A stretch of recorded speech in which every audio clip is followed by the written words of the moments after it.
Here's what you missed on the Mike Brown Morning Show.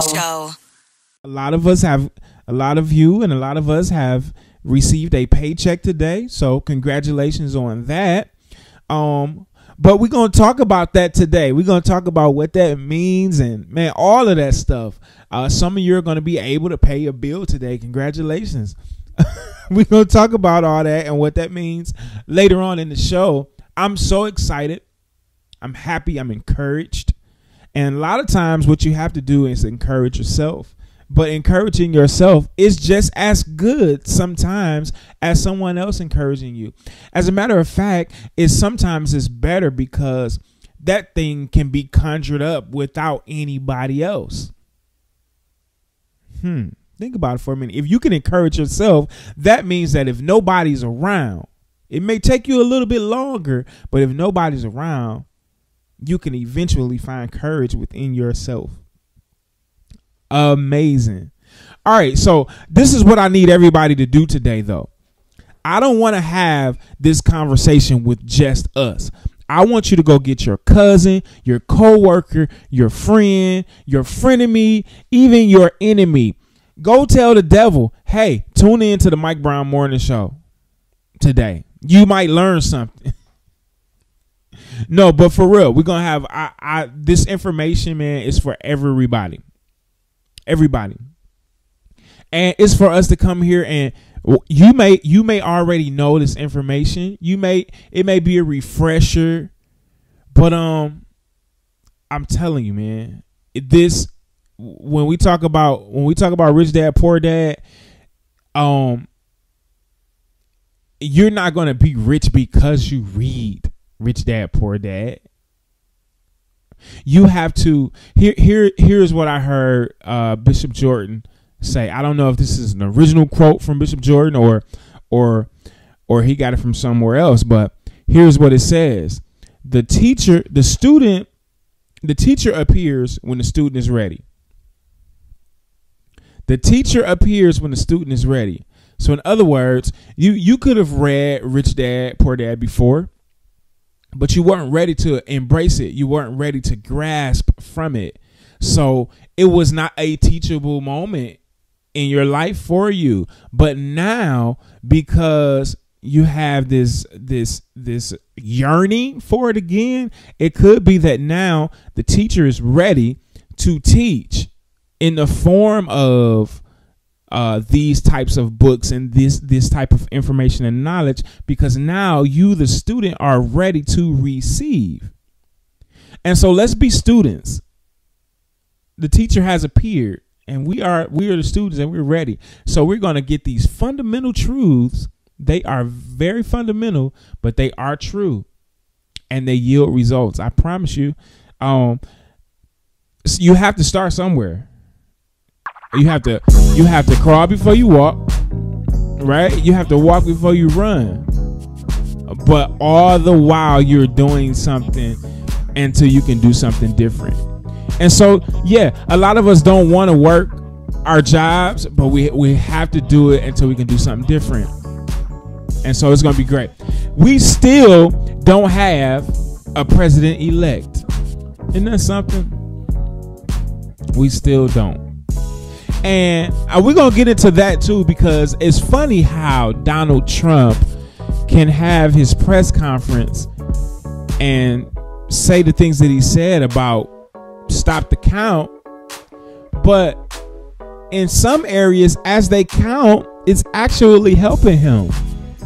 So let's say for some strange reason, he's able to win the election. Do those lawsuits stop? Do those allegations stop? Now, I know it's a long shot, but by what it's looking like, he'll never be able to get enough electoral votes. But him saying all that, I wish that he could, so then they can hold his words to the fire and say, no, wait a minute now. Wait a minute. You said that it wasn't right. It was fraudulent. Corruption. That's what it is, y'all. I need you to go tell somebody to join us today. I know I'm beating a dead horse when I say that, but I don't want to just talk to us. This is for everybody. And when I say us, I mean y'all rock with me every day. I appreciate you, but let's grow our audience. All right. I'm gonna bump for the next few minutes. We're gonna play some great music. When I say bump, I don't mean like shout, like dance, but I mean like we're gonna bump, like the music gonna be popping for the next like few minutes, and then we're gonna talk what's going on in the world. It's the Mike Brown Morning Show. I'll be back.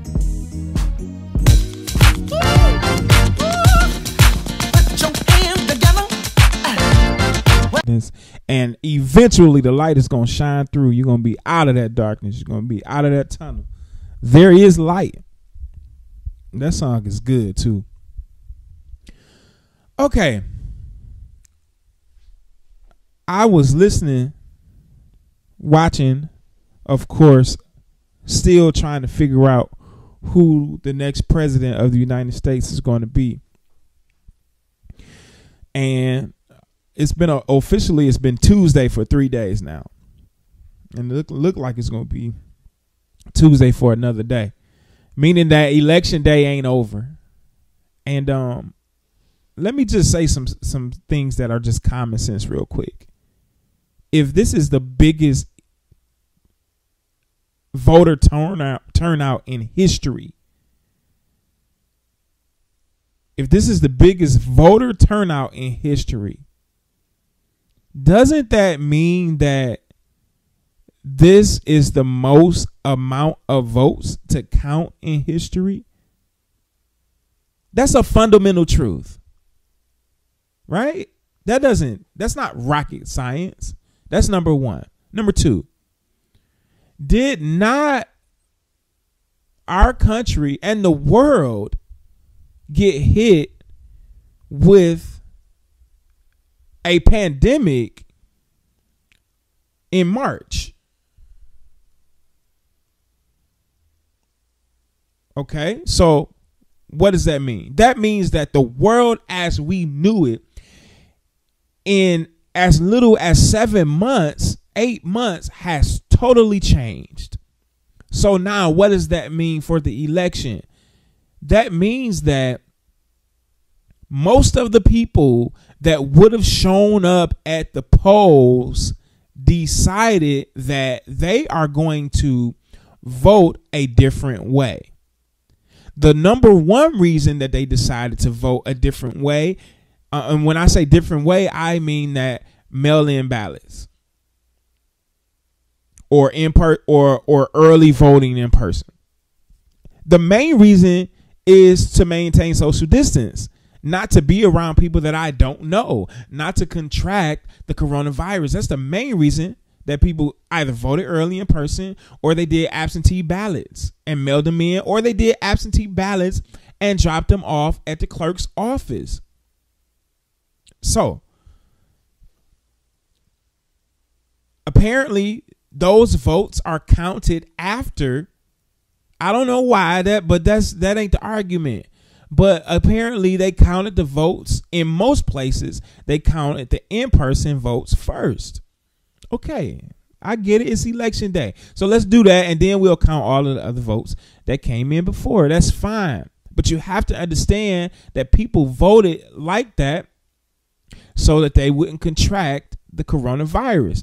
Another reason that people didn't want to show up at the polls is because of the civil unrest that the president is inciting or was inciting. He got loose lips. So a lot of times he says things that incite stuff. And so a lot of people didn't even want to be a part of a potential uproars at the polls. Anytime you see the National Guard starting to board stuff up the day before election day, you already see what type of potential climate that is. So why would a person want to stand down at the polls for the Proud Boys to show up?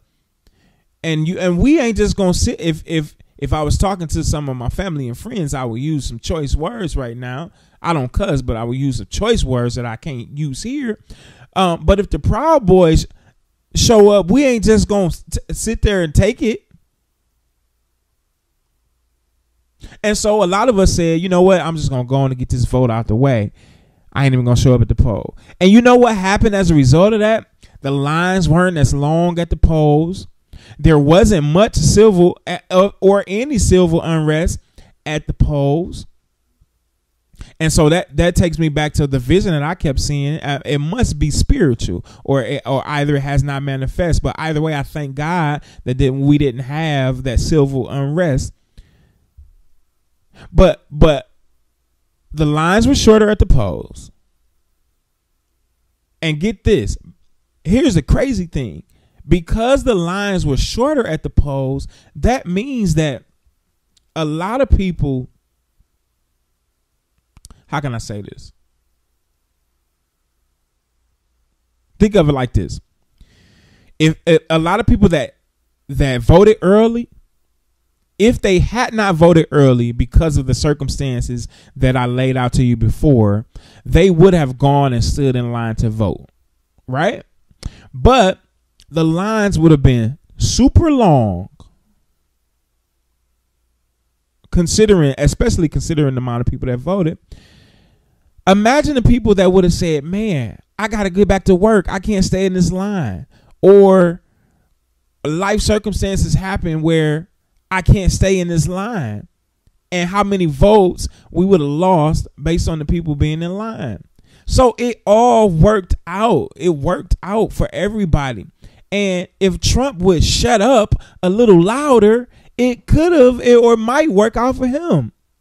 Now, what we're looking at, it doesn't look like he has a path to victory as it relates to the Electoral College. But I'm just saying, what if something happened? Because they're not done counting votes.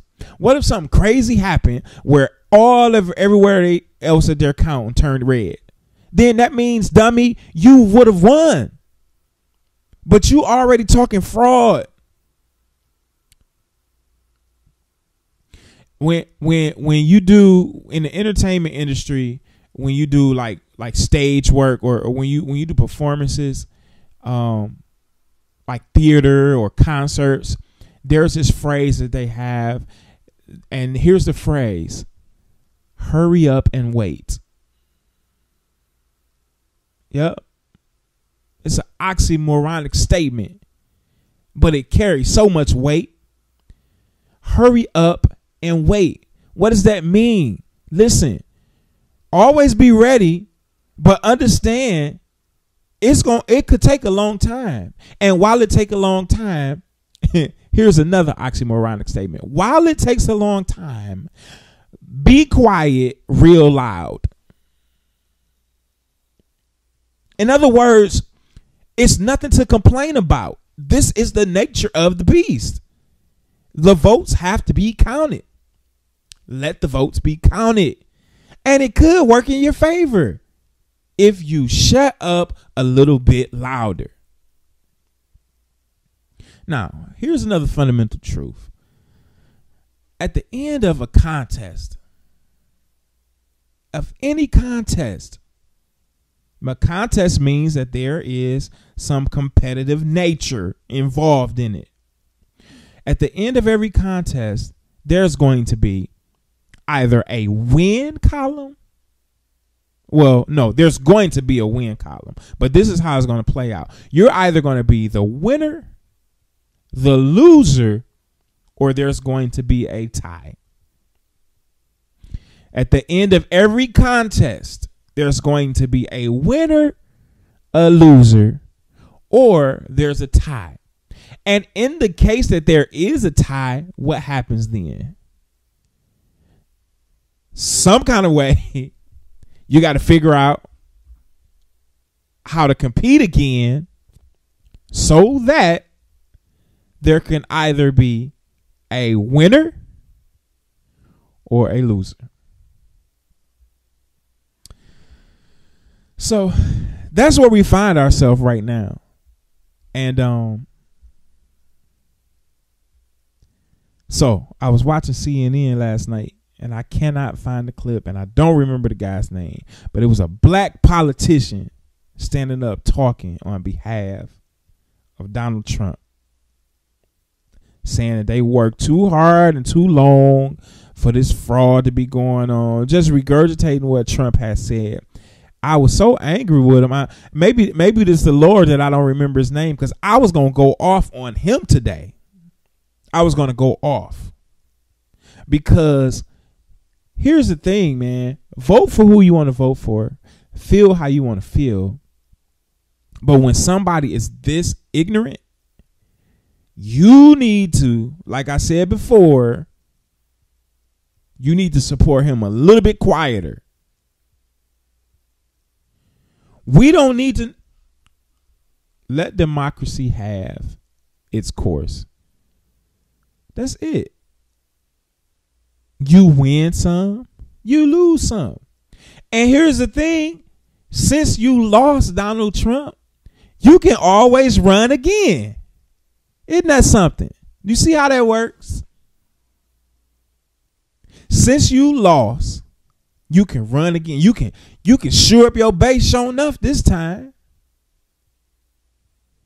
You can raise all the hell you want for the next 4 years while Biden is president. That's what you do anyway.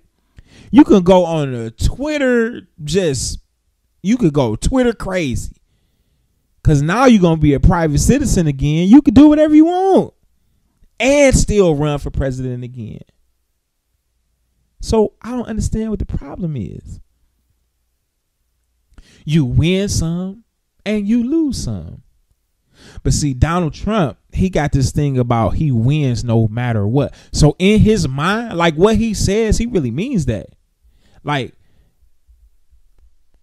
even though the numbers and everything around supports that he has lost, in his mind, he won and y'all cheating. Period. So what I'm going to do is I'm going to play.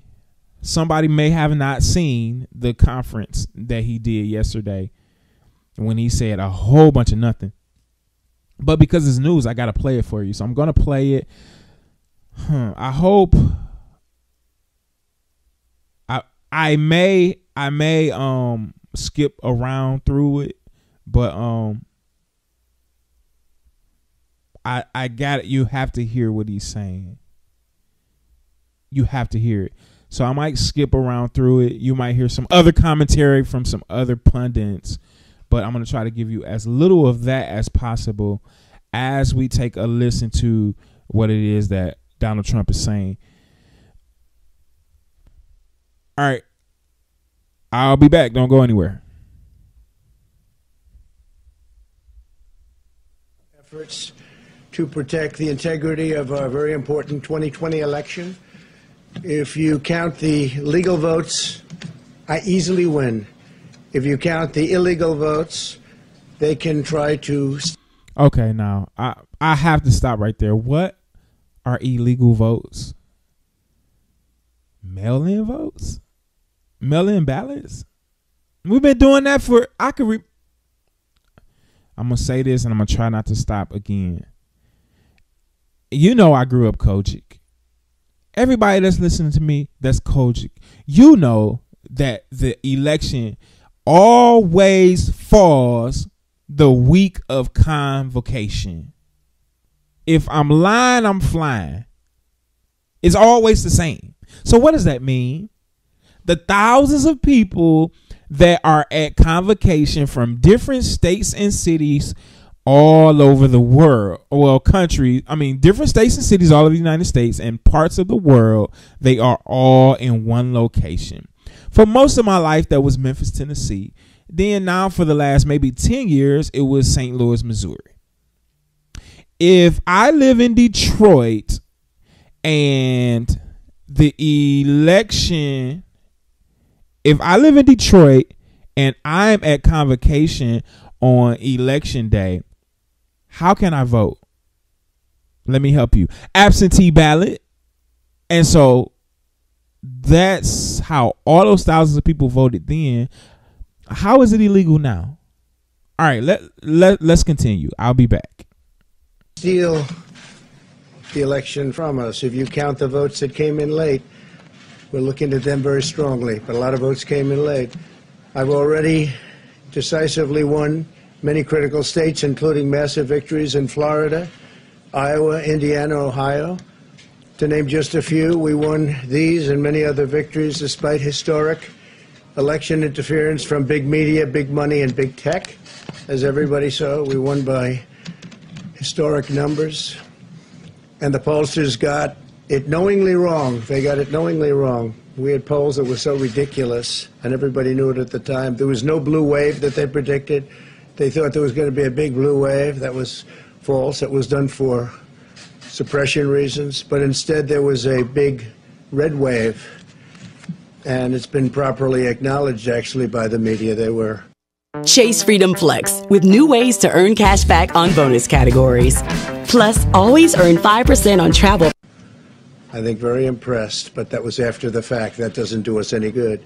We kept the Senate despite having twice as many seats to defend as Democrats, and in a really much more competitive states, we did a fantastic job with the Senate. I think we're very proud of what's happened there. We had many more seats to defend. They spent almost $200 million on Senate races in South Carolina and Kentucky alone, 2 races, and hundreds of millions of dollars overall against us. At the national level, our opponents' major donors were Wall Street bankers and special interests. Our major donors were police officers, farmers, everyday citizens. Yet for the first time ever, we lost 0 races in the House. I was talking to Kevin McCarthy today. He said he couldn't believe it. 0 races. Very unusual thing, 0. And actually won many new seats with, I think, many more on the way. This was also the year of the Republican woman. More Republican women were elected to Congress than ever before. That's a great achievement. I won the largest share of non-white voters of any Republican in 60 years, including historic numbers of Latino, African American, Asian American, and Native American voters, the largest ever in our history. We grew our party by 4 million voters, the greatest turnout in Republican Party history. Democrats are the party of the big donors, the big media, the big tech, it seems, and Republicans have become the party of the American worker, and that's what's happened. And we're also, I believe, the party of inclusion. As everyone now recognizes, media polling was election interference in the truest sense of that word, by powerful special interests. These really phony polls, I have to call them phony polls, fake polls, were designed to keep our voters at home, create the illusion of momentum for Mr. Biden, and diminish Republicans' ability to raise funds. They were what's called suppression polls. Everyone knows that now. And it's never been used to the extent that it's been used on this last election. To highlight just a few examples, the day before election, Quinnipiac, which was wrong on every occasion that I know of, had Joe Biden up by 5 points in Florida, and they were off by 8.4 points, and I won Florida easily. So they had me losing Florida by a lot, and I ended up winning Florida by a lot. Other than that, they were very accurate. They had him up 4 points in Ohio, and they were up by 12.2 points. Automatically save money that's not being used. Introducing Money Scout from Huntington. Welcome. We are fascinating. We launch rockets to Mars, but we also do this. Yoga is made for us. And I also won Ohio, great state of Ohio, very easily. The Washington Post had Biden up 17 points in Wisconsin, and it was basically even. They were off by about 17 points. And they knew that. They're not stupid people. They knew that. Suppression. There are now only a few states yet to be decided in the presidential race. The voting apparatus of those states are run in all cases by Democrats. We were winning in all the key locations by a lot, actually.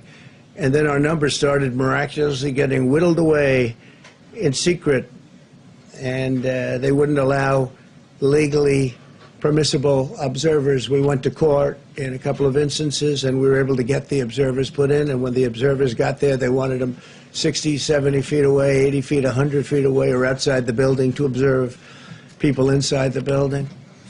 And we won a case, a big case, and we have others happening. There are lots of litigation, even beyond our litigation. There's tremendous amount of litigation generally because of how unfair this process was. And I predicted that. I've been talking about mail-in voting for a long time. It's really destroyed our system. It's a corrupt system. And it makes people corrupt even if they aren't by nature. But they become corrupt. It's too easy.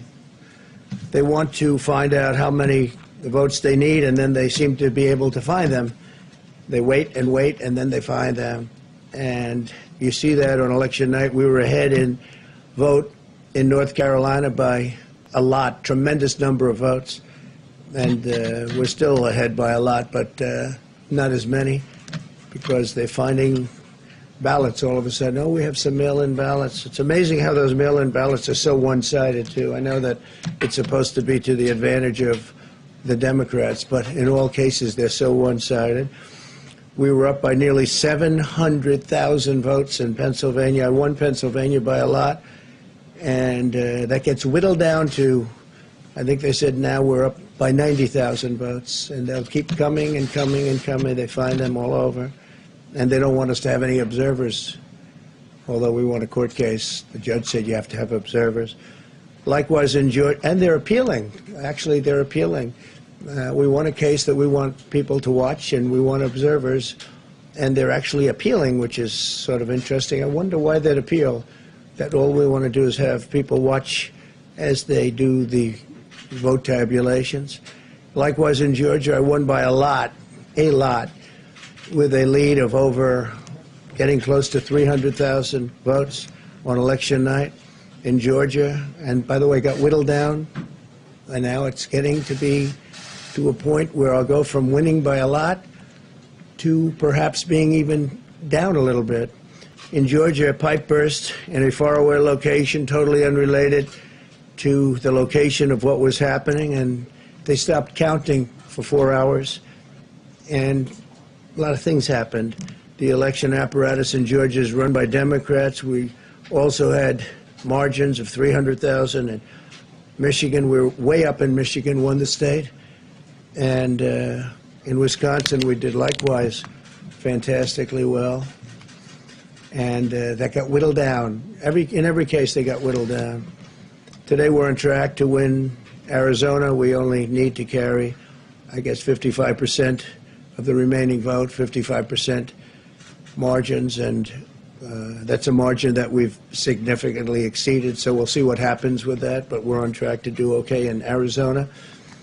Our goal is to defend the integrity of the election. We'll not allow the corruption to steal such an important election, or any election for that matter, and we can't allow anybody to silence our voters and manufacture results. I've been doing a lot of public things for a long time. I've never had anything that's been as inspirational, by people calling, talking, sending things to us. I've never seen such love and such affection and such.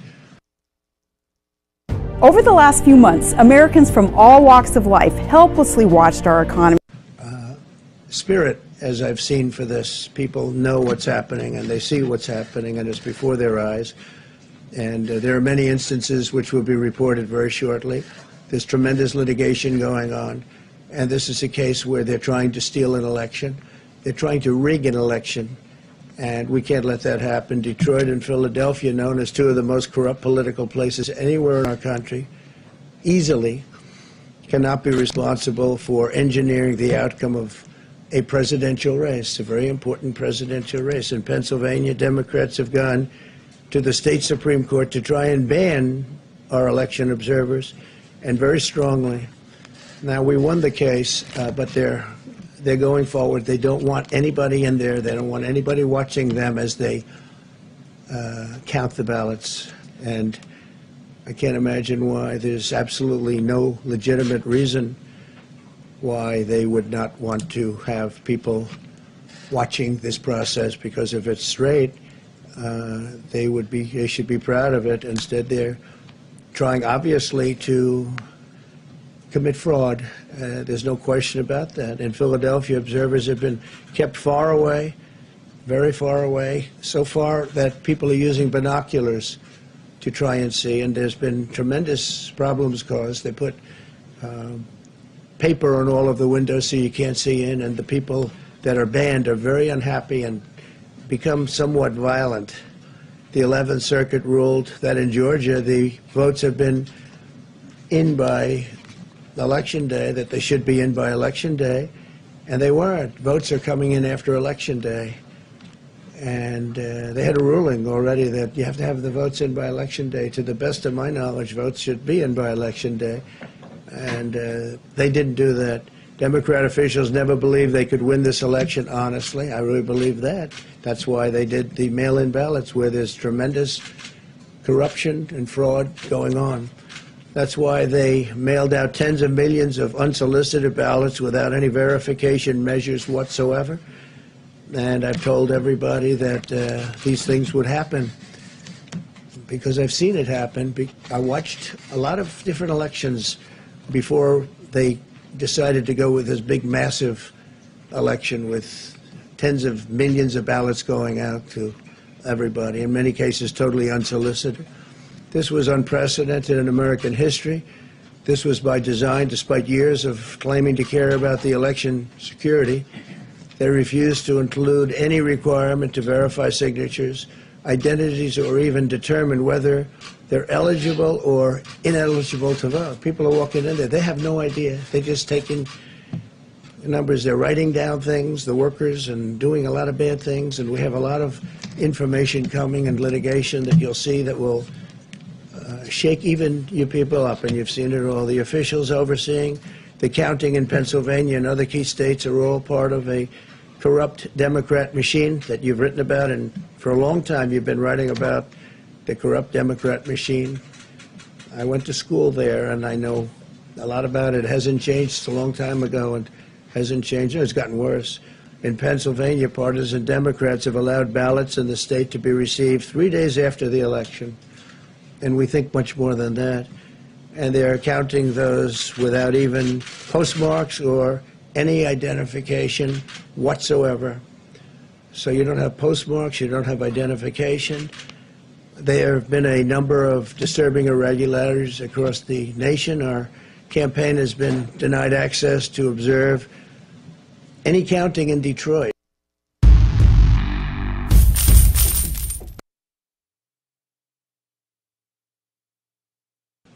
Detroit is another place, and I wouldn't say it has the best reputation for election integrity. Poll workers in Michigan were duplicating ballots, but when our observers attempted to challenge the activity, those poll workers jumped in front of the volunteers to block their view so that they couldn't see what they were doing. And it became a little bit dangerous. One major hub for counting ballots in Detroit covered up the windows again with large pieces of cardboard, and so they wanted to protect and block the counting area. They didn't want anybody seeing the counting, even though these were observers who were legal observers that were supposed to be there. In Detroit, there were hours of unexplained delay in delivering many of the votes for counting. The final batch did not arrive until 4 in the morning, and even though the polls closed at 8 o'clock, so they brought it in, and the batches came in, and nobody knew where they came from. We've also been denied access to observe in critical places in Georgia. In multiple swing states, counting was halted for hours and hours on election night, with results withheld from major Democrat-run locations only to appear later. And they suddenly appeared, and they all had the name Biden on them, or just about all. I think almost all. They all had the name Biden on them, which is a little strange. I challenge Joe and every Democrat to clarify that they only want legal votes because they talk about votes, and I think they should use the word legal votes. We want every legal vote counted, and I want every legal vote counted. We want openness and transparency, no secret count rooms, no mystery ballots, no illegal votes being cast after Election Day. You have Election Day, and the laws are very strong on that. You have an Election Day, and they don't want votes cast after Election Day, and they want the process to be an honest one. It's so important. We want an honest election, and we want an honest count, and we want honest people working back there because it's a very important job. So that's the way this country is going to win. That's the way the United States will win, and we think we will win the election very easily. We think there's going to be a lot of litigation because we have so much evidence, so much proof, and it's going to end up perhaps at the highest court in the land. We'll see. But we think there'll be a lot of litigation because we can't have an election stolen like this. And I tell you, I have been talking about this for many months with all of you, and I've said very strongly that mail-in ballots are going to end up being a disaster. Small elections were a disaster. Small, very easy-to-handle elections were disastrous.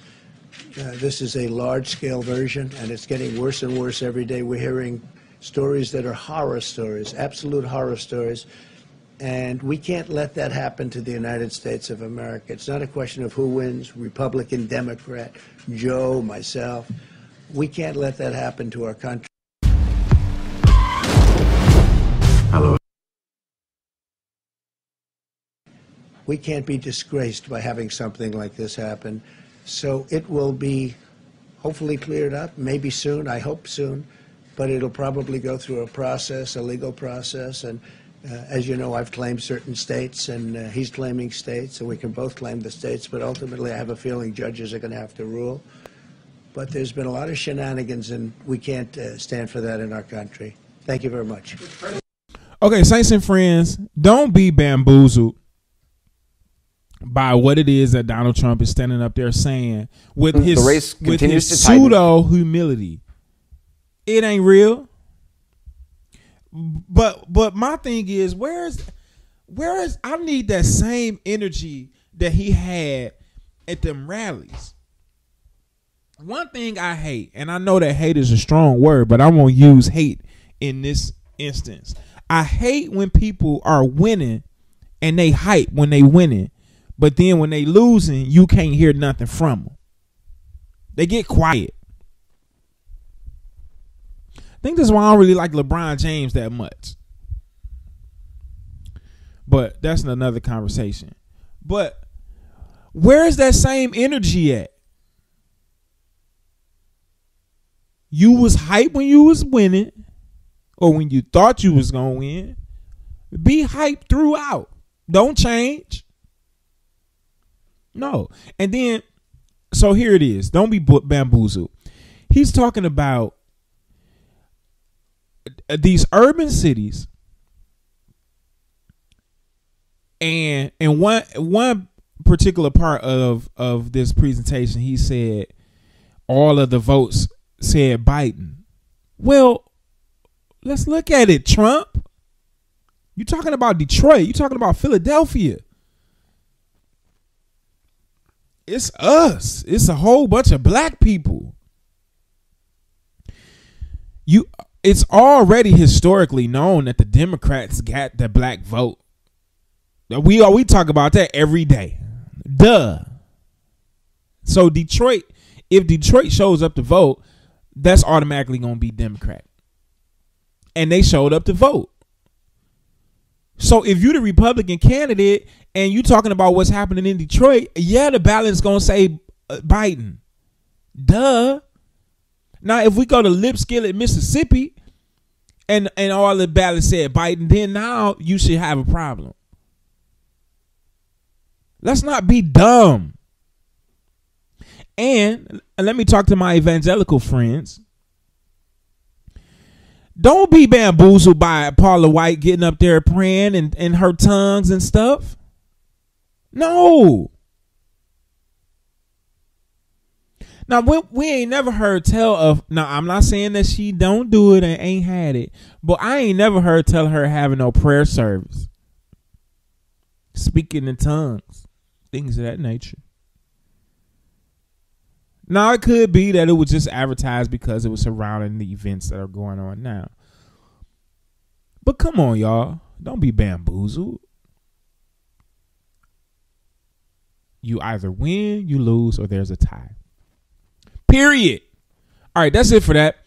I'm gonna play some more great music. We're gonna come back. We're gonna talk about Rich Dad, Poor Dad. It's the Mike Brown Morning Show. I'll be back.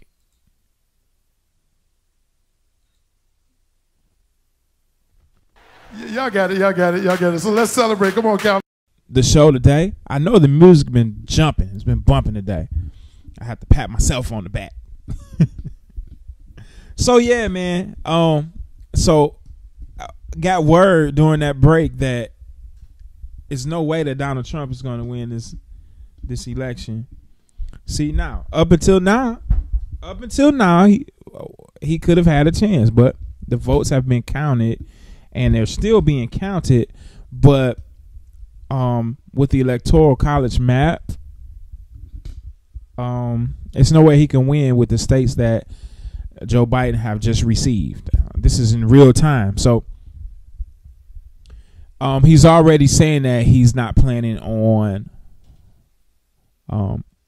conceding, and they have increased security and Secret Service around that of soon to be President-elect Joseph Biden. And wow, this is the first time in history that we'll have a woman vice president. So once they are officially president and vice president-elect, we'll offer our congratulations here. If it happens before we get off the air today, we'll do it here today. If not, we'll do it on Monday. But that's what it's looking like, folks.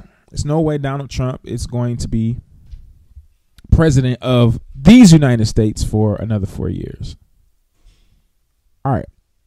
So I'm gonna do a short recap of chapters 1 and 2, and then we're gonna get into chapter 3. Chapter 3 was really short, but it was very, very powerful, very, very good information there. All right, so let's just review. Okay, so for those of you that are just joining us, if you just happen to be listening for the first time, on Fridays for the last 2 weeks, this makes week 3. We have been reviewing the book Rich Dad, Poor Dad, as we've been reading one chapter per week. So Rich Dad, Poor Dad is the book. If you don't have it, you can go to any outlet that you can purchase a book, whether it be an in-person outlet, or if you purchase it digitally, get the book. It shouldn't cost you any more than $10, but it's worth every dime. All right, so go get the book. I'm not getting paid for that, but hey, so you don't get paid for everything, but the wealth of knowledge that you get from this is worth it. And I was explaining just yesterday. I was telling somebody that if you want to insult a rich person, ask them for money when they're offering you their time. See, they can give you $1 million, but the wealth of knowledge that they give you, not only will you be able to get your own $1 million, but you'll be able to get your $1 million over and over and over and over and over again. You know, it's time out for people in our community to just always want somebody to do something. They think that the rich people are supposed to come to the community and rescue the community. But what about you figuring out how to rescue yourself? And if you figure it out, you better be the first one in the community doing what it is you said that the rich people should have been doing. All right, hold yourself to the fire. All right, but let's talk about chapter 1. So chapter 1, what we learned: the rich do not work for money. They have figured out how to make money work for them. In other words, they don't exchange time for money, because they can't be. See, what happens when you exchange time for money is that means that you have to be at a certain place for an allotted amount of time. And while you're doing that, that boxes your time in, and you can only make so much money doing that at that time. But once you learn how to make money work for you, you can be doing something else while money is making you money in another place. And as we read this book, you'll see how these lessons evolve and they become more clear. But that's the first thing we learned in chapter 1. The rich do not work for money. They figure out how to make money, and they have figured out how to make money work for them. And that's what the challenge is for us, to figure that out. The poor and the middle class, they do work for money. And this is why there is a cap. There is a limit to how much a person can make when they're poor or middle class, because time dictates how much they'll get paid. Because you can only get paid for the time that you put in if you work for money. All right. And most jobs are eight hours a day. Some are 10, few are 12. But that's it. Then you got to get off that man's clock. And you really should, because you need to have a balanced life anyway. So, but anyways, and then what else did we learn in chapter 1? We learned about taxes. We were introduced to how, how can I say it? We were introduced to the idea of saving money through taxes. I'll just say it like that. And again, that's another thought that's going to be revealed throughout the book, so I won't park there. We learned about these two emotions that drive people, fear and greed. We learned about mastering money. Like, you have to master money in order to become rich. You remember I used the analogy of a dog and how the human is the dog's master. And so that means that the dog does exactly what the master says when the master says it. Whatever the command is, if it's sit, if it's sick, if it's run, if it's lie, whatever the command is, that's what the dog does. The dog doesn't tell the human what to do. At that point, the dog has lost his mind. It's probably time for it to be, what do they call it? You know, when the dog turns, what do they call it? Well, anyways, that's not the conversation. But the point is that the master controls the dog. The dog don't control the master. So same thing. Your money you cannot allow your money to control you. You cannot allow those emotions of fear and greed to let your money control you. You tell your money what it's going to do and how it's going to benefit your life. That's what mastering your money is. All right. So that's what we learned in chapter 1. Chapter 2, title of chapter 2 is Why Teach Financial Literacy? Great question. So here's what we learned. It's not about how much money you make. This is really important. It's not about how much you make. It's about how much you keep. Now, how is that applicable? How is that applicable? Here's how. So you make $30,000 a year. That's not a lot of money. We all agree on that. But if you make $30,000 a year, that equals out to be what? Maybe $2,000, $2,500 a month, maybe somewhere between $2,500 and $3,000 a month. No, $3,000 a month would be $36,000 a year. So you make $30,000 a year, you probably bring home about $2,500 a month. So if you bring home about $2,500 a month, that means that on a weekly basis you bring home about $600 and some change. But then when you consider taxes, you probably only bring home, and insurance and stuff like that, you probably bring home about $500 and some dollars a week, which means that you probably bring home about between $2,000 and $2,500 a month. All right, we understand that's not a lot of money, but here is how this principle applies. It's not about how much you make; it's about how much you keep. If you bring home $2,500 a month, your expenses cannot be $2,500 a month. If they are, then you're going to be in what Robert calls the rat race. And all you're going to be doing is exchanging time for money and not getting anywhere, not being able to save, not being able to invest. You're going to be stuck in that employee quadrant, and you can't grow from there. And all you'll be doing is just exchanging time for money, not having any enriched life experiences, not being able to acquire anything because your expenses are too high. But let's say you figure out, hey, you know what? I only make $2,500 a month. My expenses need to be $1,500. Now, what does that do? If I can figure out a way to make my expenses $1,500, now I got $1,000 that I can save, invest. Well, when I say save, I really mean invest. But this book is going to show you all that. So I don't want to get stuck there. What else did we learn? If you want to be rich, you have to be financially literate. Remember, we talked about literacy and what that means. You have to understand the nuts and bolts about a thing in order to be literate about it. A very, very, very simple example. Literacy in the English persuasion, I would say, starts with the alphabet.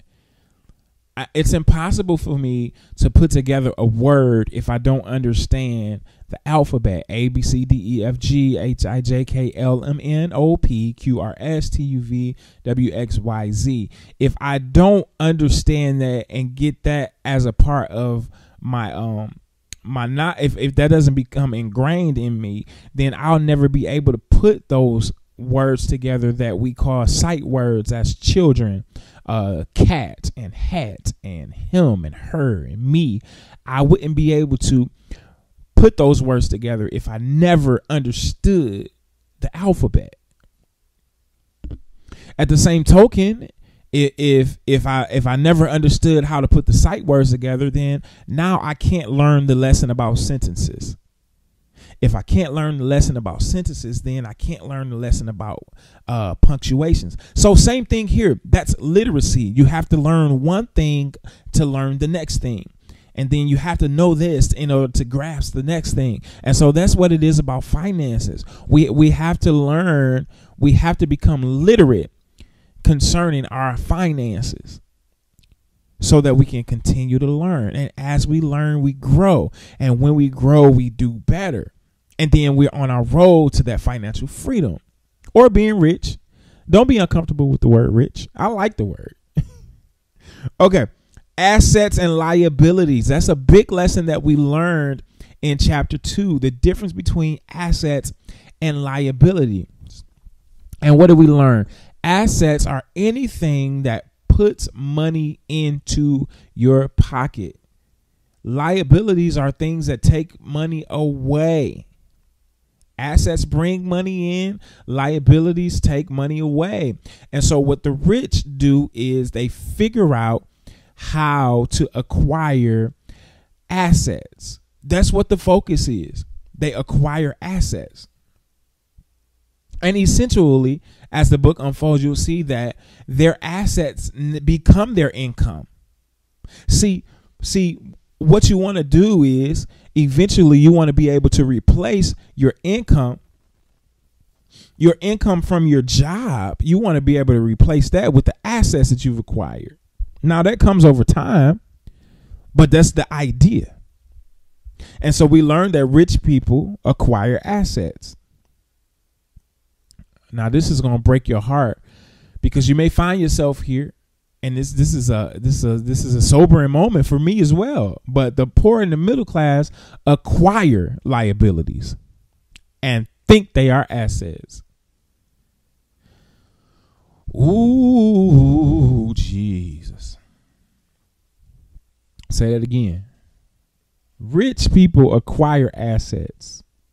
The poor and the middle class acquire liabilities and think they're assets. In other words, you can get a brand new car, but if you have a car payment, you've acquired a liability. I'm sorry, you've acquired a liability. Well, why is it a liability? Because it takes money out of my pocket. Now, this one's going to hurt some feelings right here. You own a house. Let me say it like this. You have a mortgage. Some people will argue me down and say that's an asset. But not really. Why? Because it still takes money out of your pocket. More times than not, if you live inside that home, it is definitely, no matter what you say, a liability. It's a liability because you live there and you pay the mortgage. It's a liability because if anything goes wrong, you have to take care of it. It's a liability because you live there and you got to pay taxes. Now, why do I keep referring to the you live there part? That same house, even though you have a mortgage on it, if you did not live there, then you can start to put that house in the asset column because now you're able to make income from it. I'm going to leave that there. But that's why in chapter 2, make sure you look at those diagrams. Those diagrams, the asset and liability diagrams. Look at that. Look at the income statement diagrams. Understand how the cash flows. So the big takeaways from chapter 2, understanding the differences between assets and liabilities, and look at those diagrams and look at the cash flow. The cash flow is important. And you want to figure out, you want to make the bulk of your income, you want that to be through assets. See, why is that important? Because once your income comes through assets, now you're able to control your time because you don't have to exchange time for money anymore. So what does that do? That opens you up to other ideas and possibilities because now I have this asset creating income. So I don't have to be there for that to create revenue or income. I can be over here brokering another deal to make another asset or income producing activity.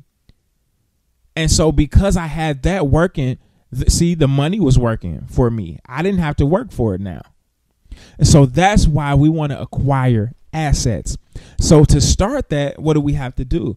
We have to keep more of what we make. Remember, it's not about how much we make. It's about how much we keep. And out of what we keep, we have to purchase assets. We have to acquire assets. Assets brings money. Liabilities take money away. Now understand this. Even when you acquire assets, there will be some liabilities still.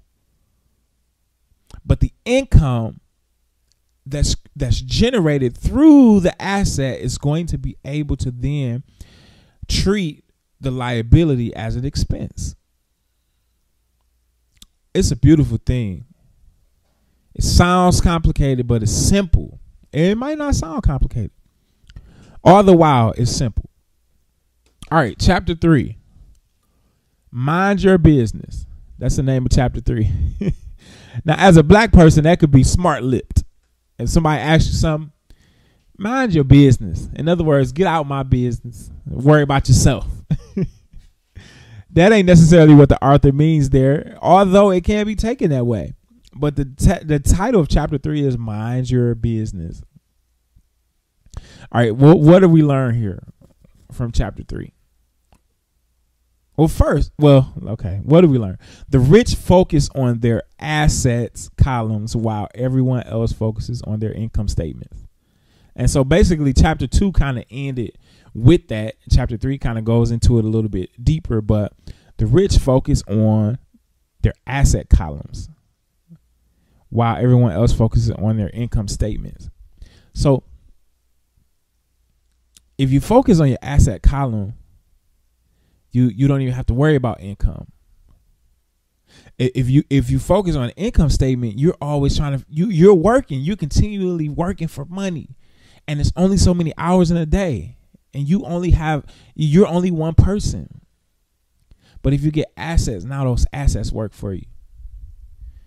And then, okay, I don't want to say too much. Then we saw the story of Ray Kroc, and I call him Ray Crook, but Ray Kroc. Why do I call him Crook? Because he basically stole McDonald's. But that's neither here nor there. If you don't know that story, read up on it or go and watch the movie. I think it's on Netflix, and it may just simply be called McDonald's, or it just may be the Arches or something like that. But it's a great movie. You see how in the movie, two brothers, the McDonald's brothers, have a very successful restaurant, and Ray Kroc, which was a milkshake machine salesman. Well, he was a salesman, and this particular time he found himself a milkshake machine salesman.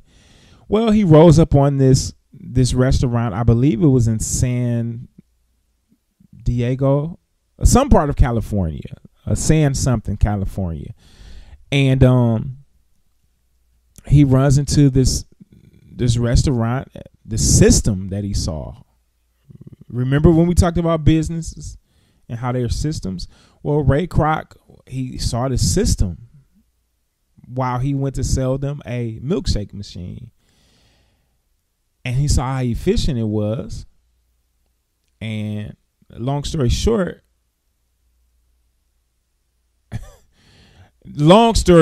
I can't get all into it. He stole the system. All right. They got some money, but he stole the system. But so Ray Kroc he's speaking with some students after he gives a speech, and they go out to dinner. He was at the University of Texas, and I guess he does a master class or a presentation. And so they go out to dinner with Ray Kroc, the students in this MBA class. They go out to dinner. And so Ray Kroc asked the students, what business am I in? What business do I do? And so, after a while, one of the students, I would imagine they were like, what is he talking about? McDonald's, come on. And so after a while, one of the students was like, you're in the hamburger business. And he was like, no. Basically, we make hamburgers, but we're in the real estate business. And just like you're saying, what? If you don't know the story, that's exactly what they said. What do you mean you're in the real estate business, but you make hamburgers? This is what you got to understand. Everywhere you see a McDonald's owns that land.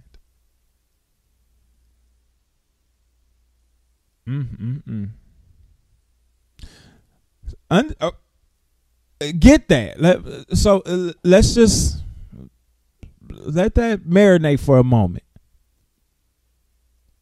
Because I guarantee you every single city and state in this country that you've ever been to has a McDonald's. Every airport, every student union. Almost all of the countries I've been to have McDonald's. There were a couple of them that didn't. But they're third world, so was nobody going to be buying it anyway. But most of the places in this world, there is a McDonald's. And in most of the places, and all of the places that there is a McDonald's owns the land. So now what does that mean? Do they have a good hamburger? I'm just going to say yes. I don't know, but I'm just going, for the sake of this argument, yeah, they got a good hamburger. Do they have a great system? Absolutely, they have a great system, because that hamburger and them fries is going to taste the same all over the world. Is there a benefit to having a system? Absolutely it is. Because remember, that's how we said that's how rich people operate. They buy systems, that because that system is going to work whether they're there or not. So yeah, that's all good, well, and great. But now, what's even bigger than the system is that McDonald's owns more land than any other entity, probably outside of the government. Probably even more, if you add it all up. They own more property than the Catholic Church, and you know how many Catholic churches it is. So, do you see how much leverage, how much power that is? So Robert used this analogy to start a conversation about your minding your business and understanding what your profession may be, and having a distinct difference between the two. So, in other words, if you have a job right now, that's your profession. If you go somewhere and do something in an industry, then that's what your profession is. So, if you work at a hotel,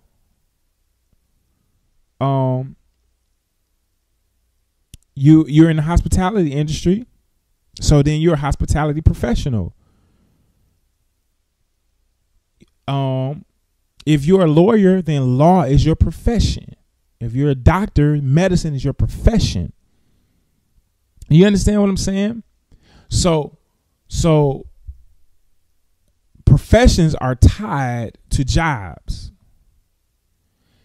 Now, I usually always say on the Mike Brown Morning Show that everybody needs a business. Every adult needs to start a business.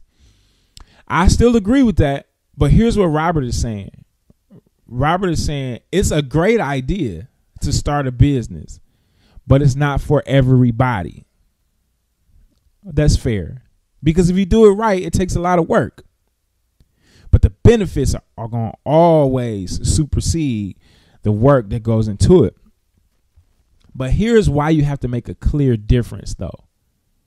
Because your profession may be one thing, but your business has to be something else. Because you have to figure out, here's the thing about a business. You have to own your business. And so that's why you have to make that mental distinction between my profession and my business. How can I mind my business? Mind my business, meaning own my business, master my business. And here's why it has to be a distinction. Because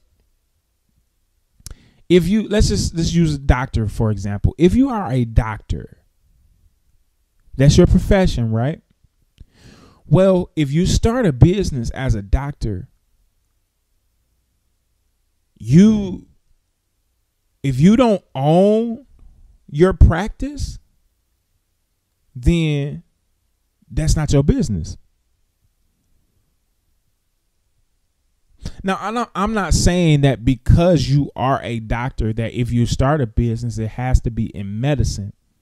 But what I'm saying is it has to be a distinct frame of mind, because you can't take what you do in your profession and apply it to your business if you're not ready to own it. See, while it is you're a doctor and you may work in a hospital or a practice, you don't own that hospital or that practice.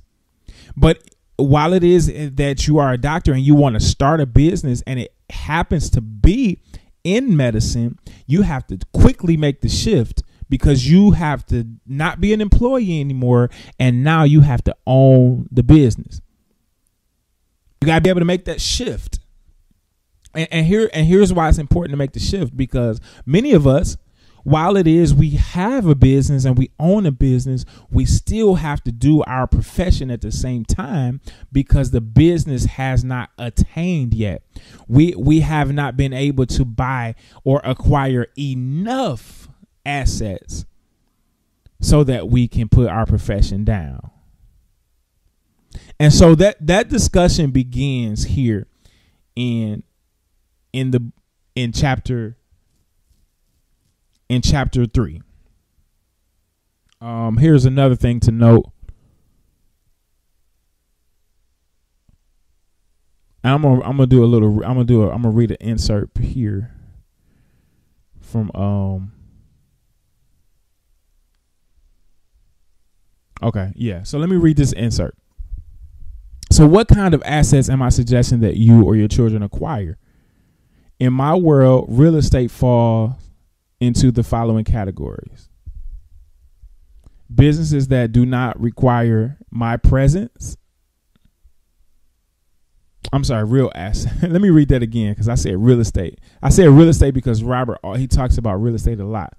But here's what he's explaining about assets. So the question is, so what kind of assets am I suggesting that you or your children acquire?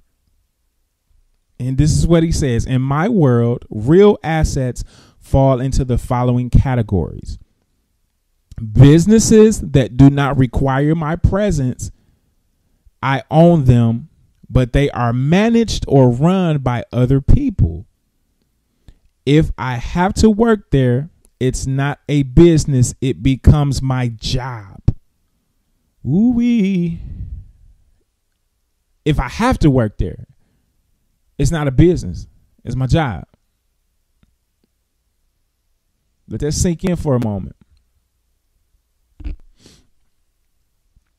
If you still have to do it, that means you're self-employed.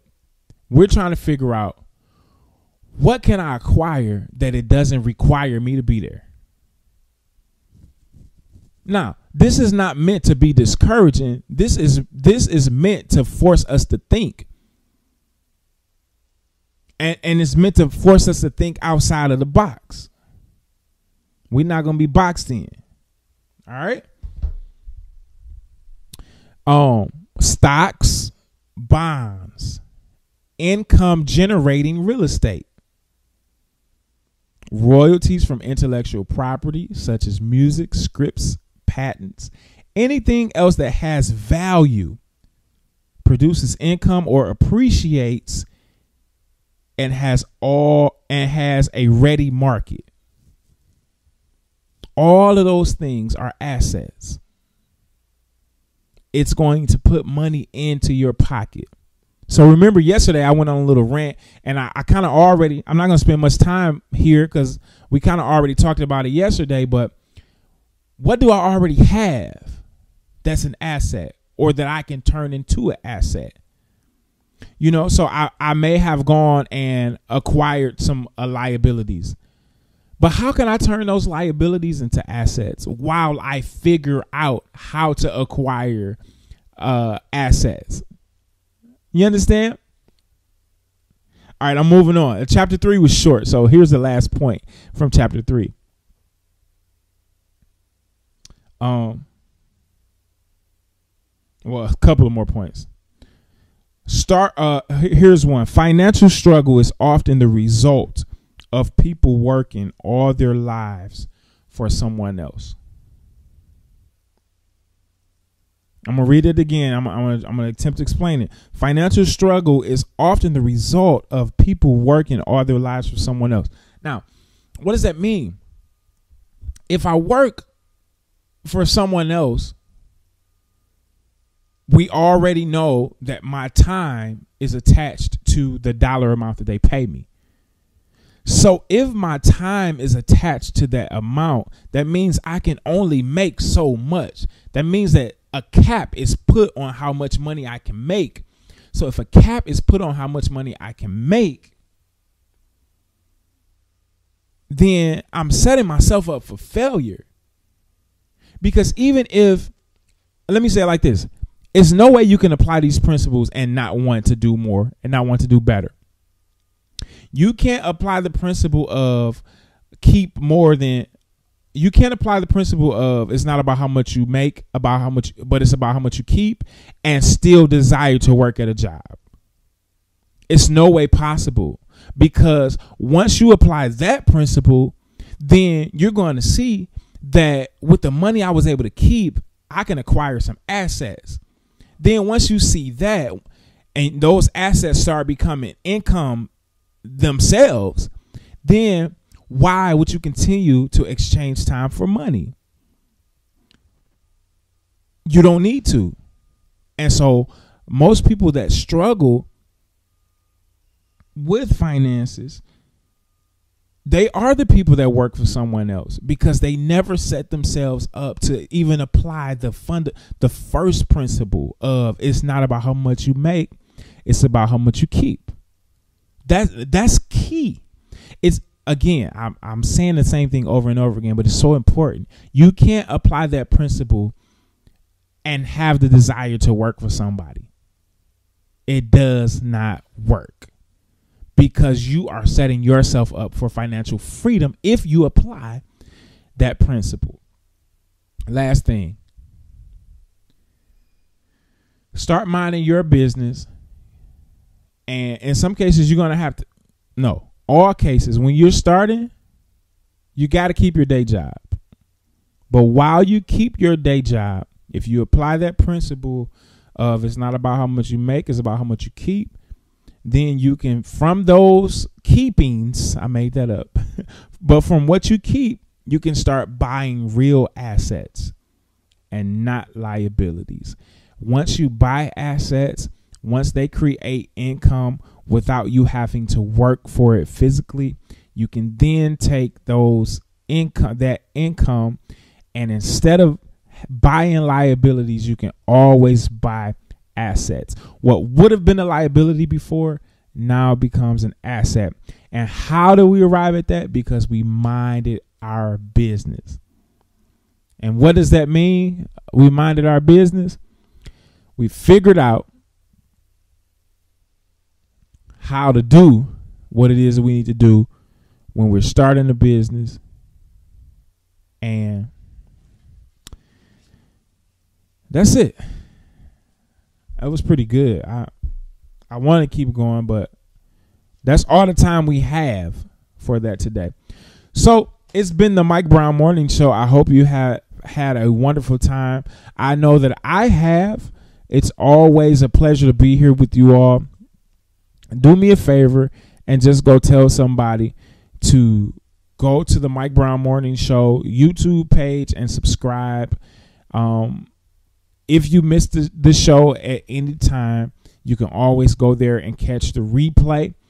I want you to have a fantastic weekend, a super fantastic, wonderful, prosperous weekend. If you have not read chapters 1, 2, and 3, go ahead and catch up on that. We're going to be ready for chapter 4 next week. We got some exciting stuff coming up, y'all. So be blessed. I'll be back on Monday. Have a wonderful day, y'all. Have a wonderful weekend. Peace. Wake up. Right here. The Mike Brown Morning Show. Wake up, baby, won't you wake up? Hit it in the morning. Heard weekdays 7 to 10 a.m. Eastern Time. Right here on the Urban Uplift.